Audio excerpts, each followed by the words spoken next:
So my parents sent me a birthday card that took over 20 days to get from Cape Cod to Delray Beach. Now I know what they mean by snail mail. That card was actually delivered by snails. That's why it took so long. We promise to move much quicker as we keep pace on the Back Nine. This is the Back Nine with Dennis Williams and Josh Mora.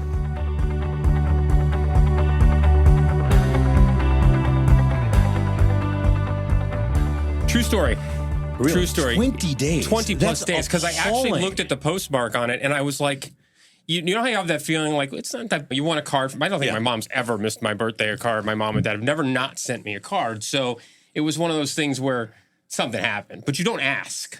You don't like, where's my card? Right. You don't do that. So you just wait. So she asked me and I'm like, I have no idea what happened. And then it showed up like a week after she asked me, and it was 20 plus days later. And I'm like, because I looked at the postmark, there was no tricks here. It was sent on like the 26th of April, and it arrived on the 20th of May. Well, it must have been even more surprising when you opened it up and it said Happy 47.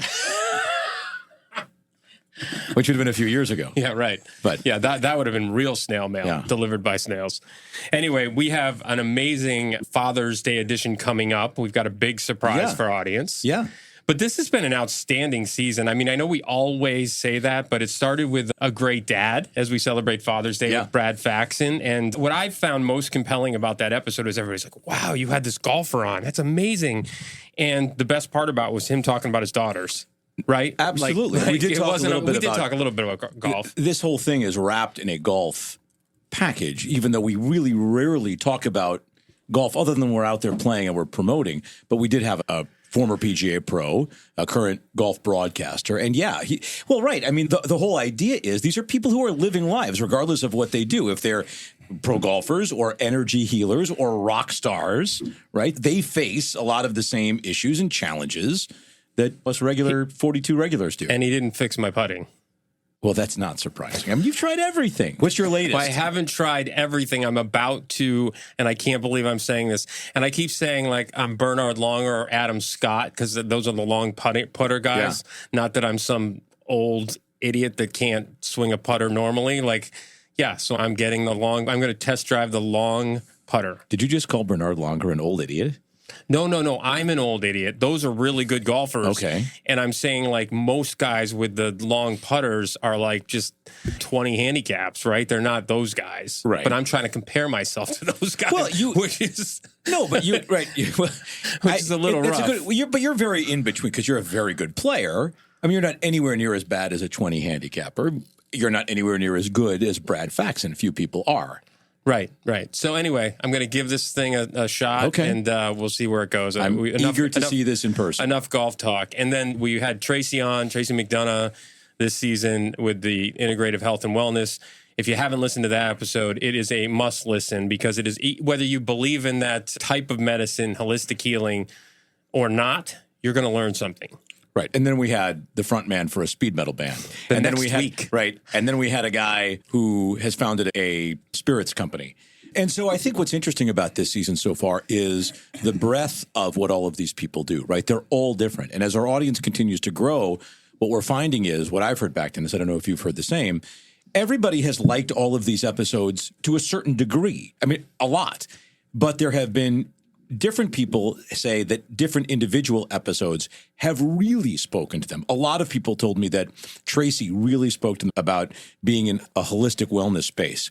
And other people said it was really neat to have Matt Hafey on because of how he pursues his interests and how he's gone from a guy who's a rock star to having all of these other diverse pursuits that he is making happen. And so I think that's interesting for our audience and for me as a host. I think for you to be able to touch all of these different areas. Well, with Matt, I have a new workout mix. That heavy metal stuff is good to work out to. So that trivia music, I really had no idea. And I had no idea how big they were. I mean, we posted a reel that had over 7,000 views. Yeah. That's huge. And that was all because he shared it. So his following is just tremendous. I mean, even Janine, our producer, said her niece is loves them, right? So it brought in a new audience. Well, and I don't know if you know this story, but I was in the weekend before that episode dropped, I was in Colorado and I was hiking in Rocky Mountain National Park. And we bumped into this younger couple, I'm guessing early 20s, mid 20s, and the young woman was wearing a Trivium sweatshirt. That's crazy. And I said, is that the band? And she said, yeah. I said, you guys are fans? And she said, yes, we are. And I said, well, interesting. We have this podcast with Matt coming up in a couple of days. And they're, oh my God, we're going to listen.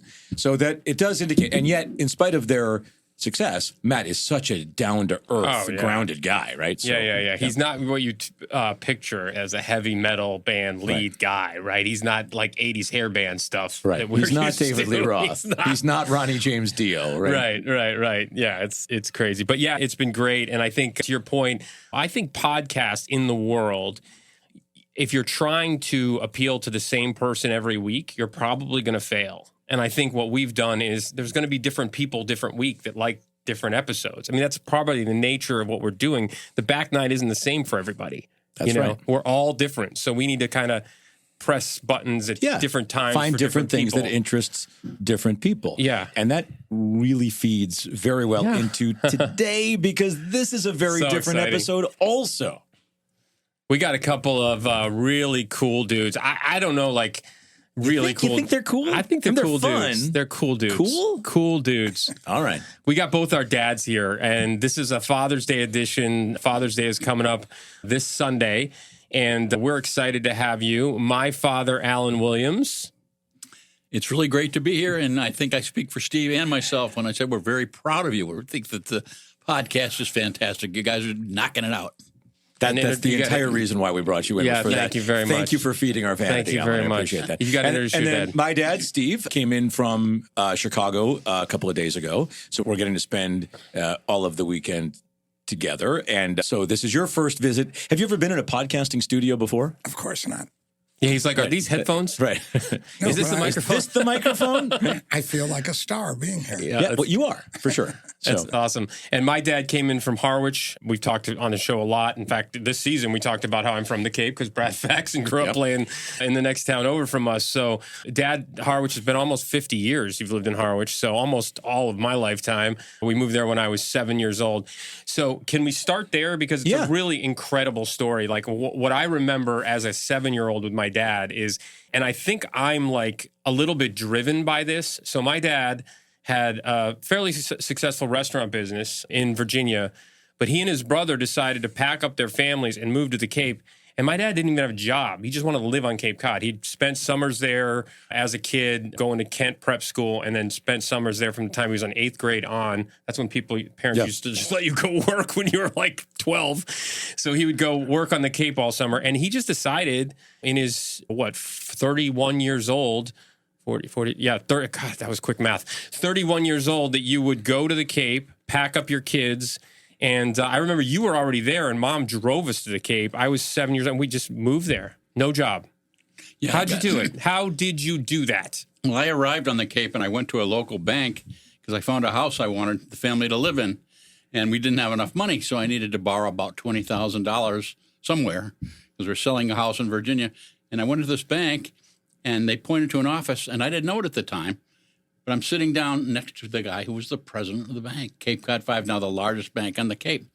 And we talked for about 15 minutes, and he said to me, do you have a job? I said, no, but I'll have one tomorrow. He said, he gave me the mortgage with a handshake.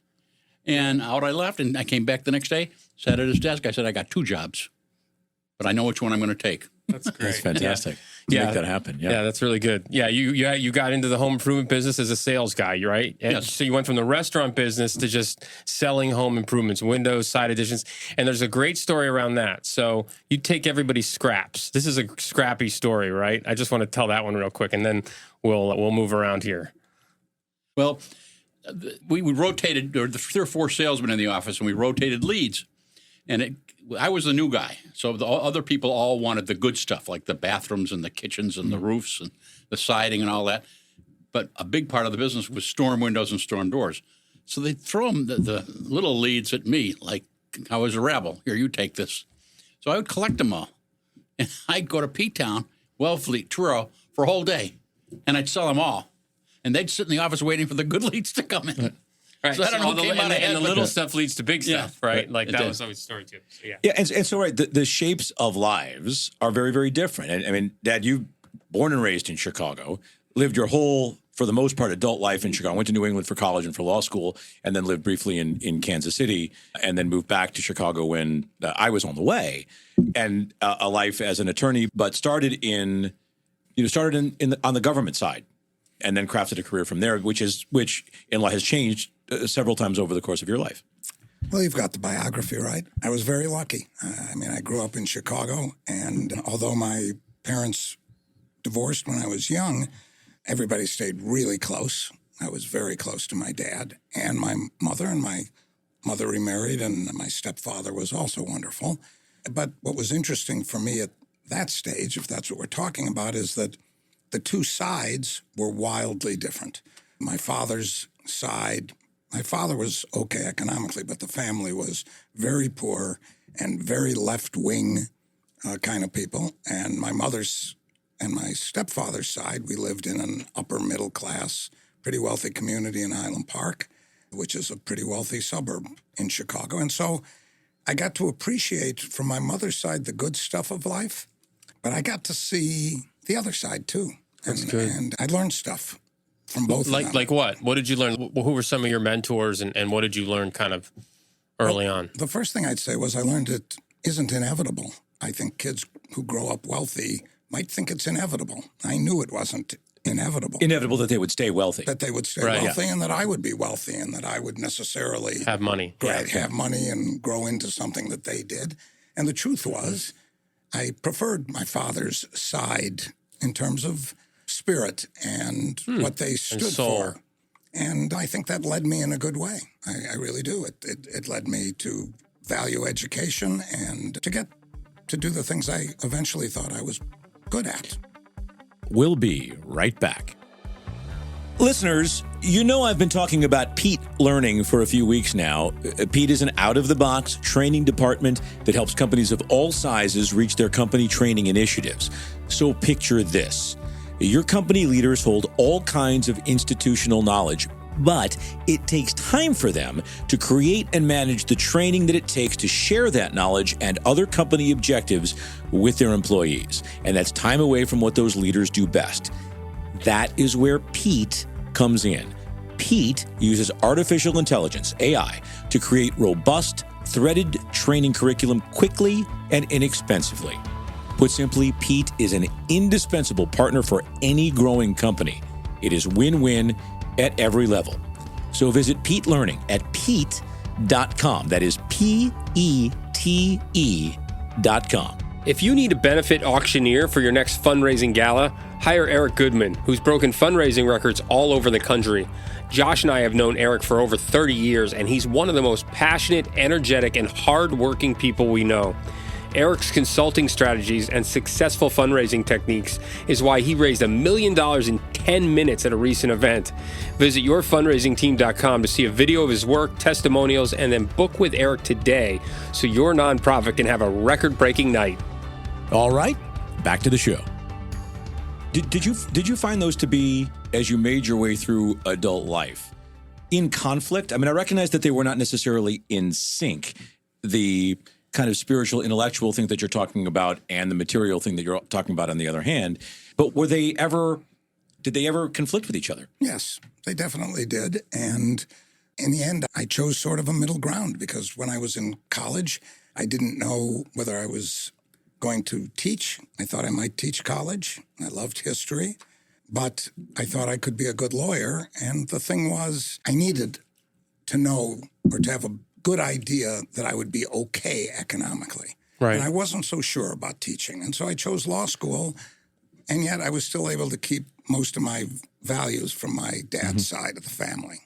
You guys have some similarities in that because your parents had money too, but you never grew up thinking you were going to, it was never promised to you that you were going to have that money. You had three brothers and you guys were all sort of on your own. I mean, you were sent to prep school as an eighth grader. Like you were working summers, like working your tail off. So there is that similarity is that it wasn't inevitable for you either, was it, Dad? Not at all.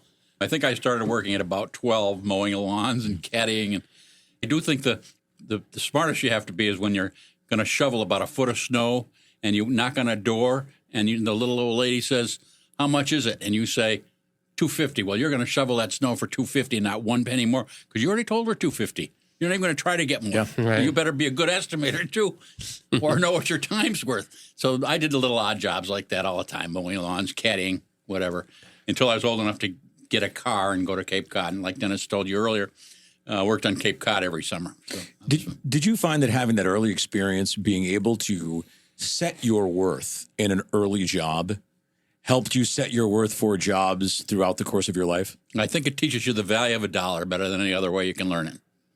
Like if you earn a dollar yourself, you understand what it is. If somebody else gives it to you, you don't. Yeah. Did you make sure that he had that? Oh, he definitely did. I told the kids, this is my favorite story. I told the kids, I'll buy you good sneakers. They cost about, when he was a kid, about $29. That's what I'm willing to pay. You want the Michael Jordans that are $129, you come up with the extra $100 because I'm not. I'm going to buy you good sneakers, but I'm not doing it. I'll tell you 2 quick stories about the work ethic I learned from him. One was we lied to the Cape Cod Times and told them I was 12 when I was 11, so I could start my paper route as an 11-year-old. The other thing that he did was you had to be 12 years old to get on the golf course at Cranberry Valley, and I caddied for him for free. He wouldn't let me play golf until I caddied with him enough, so I learned the etiquette of the game. So I was an 11-year-old caddy for him. You probably gave me some ice cream afterwards or something. So those are the work ethic stories for me where I was grinding as an 11-year-old. And what's interesting, and my situation was a little bit different. I remember, Dad, you said to me many times when I was thinking about getting a job in high school, you'll have all your life to work. Don't work now. So I want to hear about that philosophy. But you still instilled, you rich Jewish kids, right? No, but the but to this is, but still instilled a work ethic in me. Some of which was probably just me genetically, but some of it was certainly following your lead or other examples about pursuing excellence. So talk to me about that philosophy. Yeah, it's something I haven't thought about until you just asked. Not recently, anyway. Well, I didn't want to look like a layabout after he was working from the time he was 11 with his knees bloodied from being whatever my hard labor he was doing while I was out gallivanting. Yeah. I mean, well, I couldn't help myself being something of a spoiled brat because of the situation I was in. But for myself, I really learned perseverance and hard work at the golf club. I practiced from morning till night. I never gave up. I wanted to be the best 11-year-old golfer, and I wanted to be the best 14-year-old golfer. And I think that really helped me, believe it or not. The only job I ever had before I really had a job was 2 days a week at my stepfather's office, and he had like 300 women in the middle of the office. 150 of them sent out premium notices, and 150 took in the money. And my job was mostly to listen to the Cubs games back in the mailroom. That was my hard job. But the golf thing sounds funny, but it really helped. And my mother did instill, at least philosophically, hard work and especially education. I mean, I got pushed in that direction. As for Josh, I don't recall that he had much in the way of jobs, although I do remember some. I remember in Wisconsin, one summer you had a job. And waiting tables in the summers. I refereed youth hockey in high school. But he got a lot of perseverance in other ways. Hockey was incredibly demanding, and I wasn't quite a hockey father, but we were pretty demanding about that. And he wanted to be great. I don't think he ever quite reached great. But at golf or hockey? At hockey. Okay. I achieved way beyond, because of the work ethic that you guys instilled, what my modest talent was for hockey. To be able to play Division III college hockey was the very pinnacle of what I could have accomplished, I think. Yeah. I would add one thing that about what he said, that it really was part of my philosophy. I thought, and part of it was because I was spoiled, I'm sure, but I thought if he could do things in the summer times or even during the winter that were valuable, that had educational merit and could lead him in good directions and give him some opportunities sometimes that otherwise maybe he wouldn't have had, I thought that was better than working at McDonald's. And I'm not necessarily saying working that kind of job or working outdoors as a roofer or a lawnmower. Those are good things too. And I'm not saying you couldn't have done both, but that was my direction for him. I wanted him to do stuff that was fun, but valuable. Yeah, I mean, it's interesting, and it's all different, right? Like, I mean, I had the most, even working as hard as I worked in the summers I worked, I was on Cape Cod. Like, people, like, it was, they'd come, it was the best week of their year, and I lived there, right? Yeah. He lives there year round. So you live, it's how I feel about Delray Beach now. People come down here and it's like the best week of their year, and I live here 365, right? So it's not, there are benefits to also where you live. So, and we took advantage of that too from a financial standpoint, because everybody thought, oh my gosh, you're from the Cape, you're so rich. I'm like, you don't understand. We were there year round. We were the help. My dad was in the home improvement business. My mom was waitressing. I was mowing lawns and landscaping and working at the golf course. Like, we were literally were the help for the people that came and visited. But it was great. There's nothing wrong. There's nothing wrong with that. There's nothing wrong with being that. No, absolutely not. So guys, take us into kind of where we are in our lives when you were at that age. How different, when you look at what 50-year-old guys, 54-year-old guys are doing today, how different is it from what you view? How different is it from what you think you may have felt at this age in your early 50s? Or maybe the better question, the broader question is to ask, when you were in your early 50s, what were the thoughts that were on your mind at the time? Well, I'm not a bit scared of the back nine. It's being on the last three that bothered me a little. We got a ways to go to get there. But anyway, in my early 50s, I think I was still worried about the family as a unit and still taking care of them. It's a very important part of my life. And then you kind of get from there to where we are now in a real hurry, freight train speed. Yeah, we'll get to that for sure. What were the decisions? Did you think about at that time how far you had come to what your individual goals or objectives might have been, what was still ahead of you, those kinds of decisions? Did you think about doing a different job or having a different career?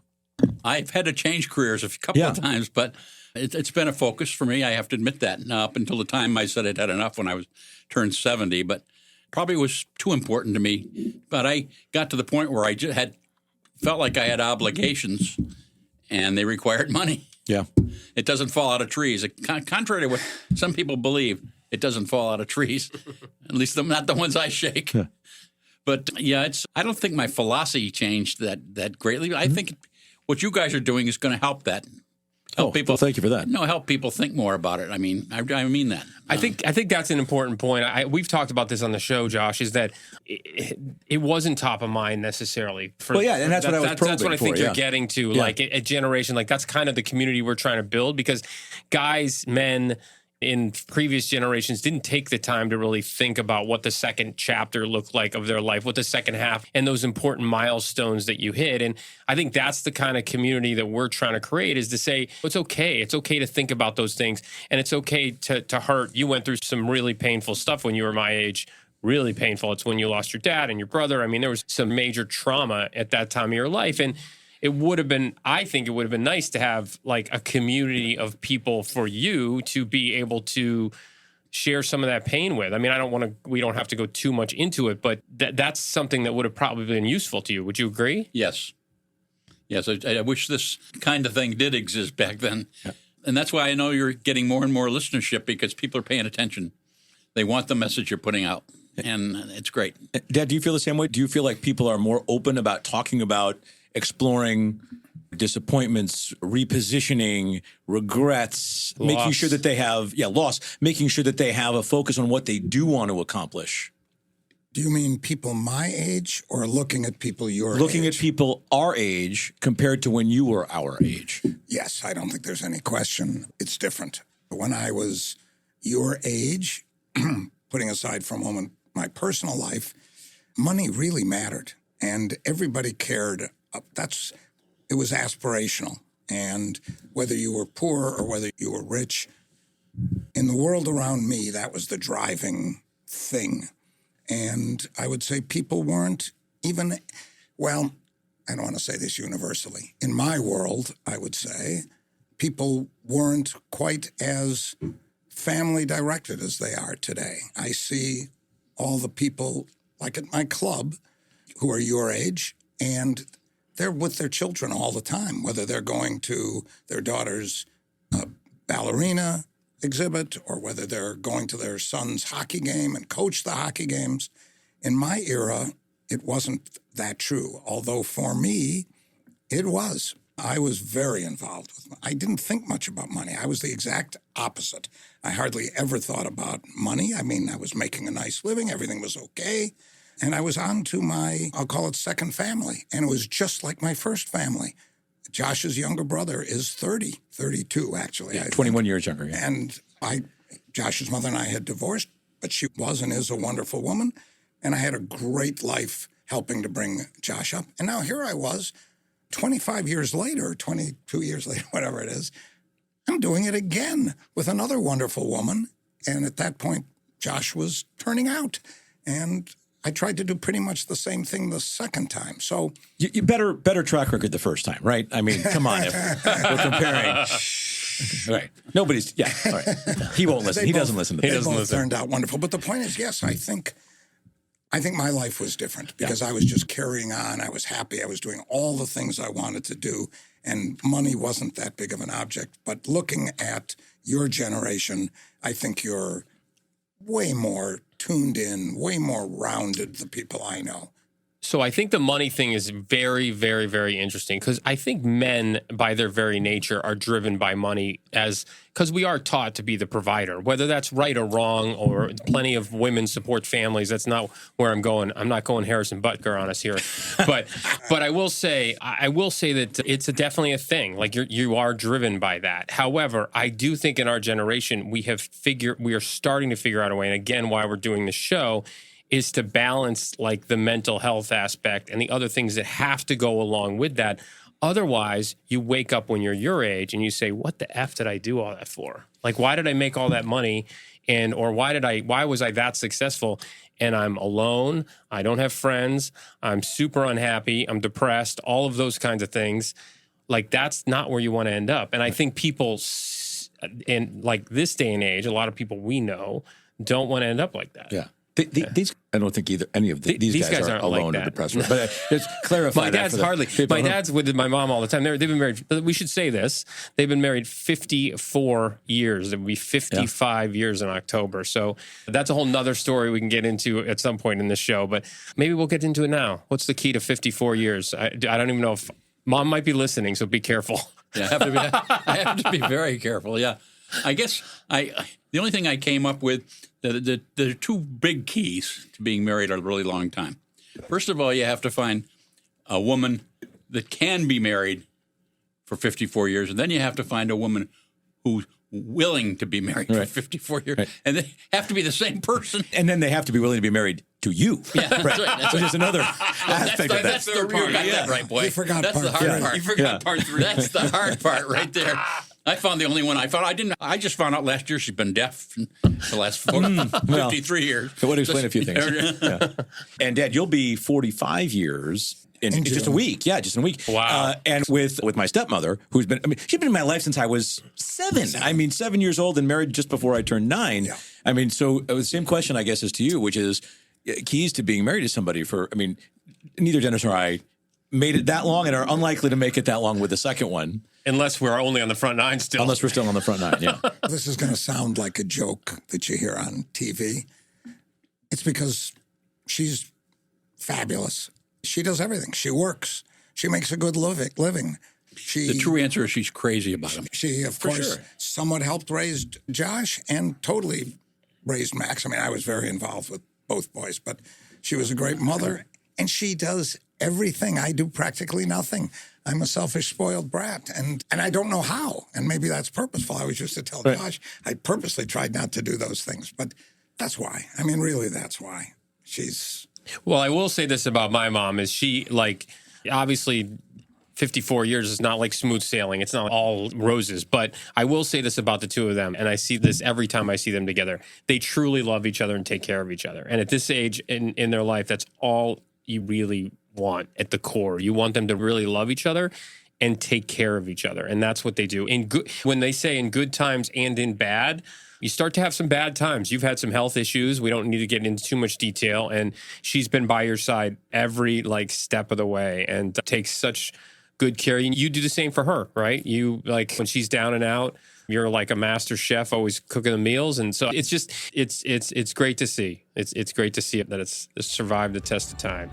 Hey, fellow Back Nine listeners, thank you so much for tuning in. And please stay tuned next week for part 2 of the Father's Day edition of The Back Nine. Hey, listeners, we just wanted to thank you for being a part of our community to date. We love the feedback you've given us to this point as we continue to build The Back Nine above and beyond what we're already doing. Yeah, help us by following, subscribing, and or downloading and sharing with your friends and family as well. We have lots of plans for how we can continue to provide good perspective and fantastic resources for all of you. So join us on Apple, Spotify, YouTube, or your preferred platform, and know that we are incredibly grateful for your support. Yeah, we are. We look forward to seeing you in person soon, hint, hint, and knowing that you're out there making the loop with us every week on The Back Nine. Three Bridges is proud to be a sponsor of The Back Nine. My business partner and I founded the company in 2019 with the simple premise that we wanted to be the best storytellers for your brand. Let's be real here. We say bring your brand to life because if you don't have video, your brand is either dead or dying. We recently completed a project with a huge resort out in Colorado Springs called Garden of the Gods. We produced multiple videos that I am personally very proud of, and more importantly, they are thrilled with them. If you want to see our work, check out 3 Bridges Consulting on our YouTube page. That's the number 3 Bridges Consulting on YouTube, and see how we can breathe life into your brand. The Back Nine is lovingly organized by Janine Stella and recorded at Pixelworks Studios in Delray Beach, Florida.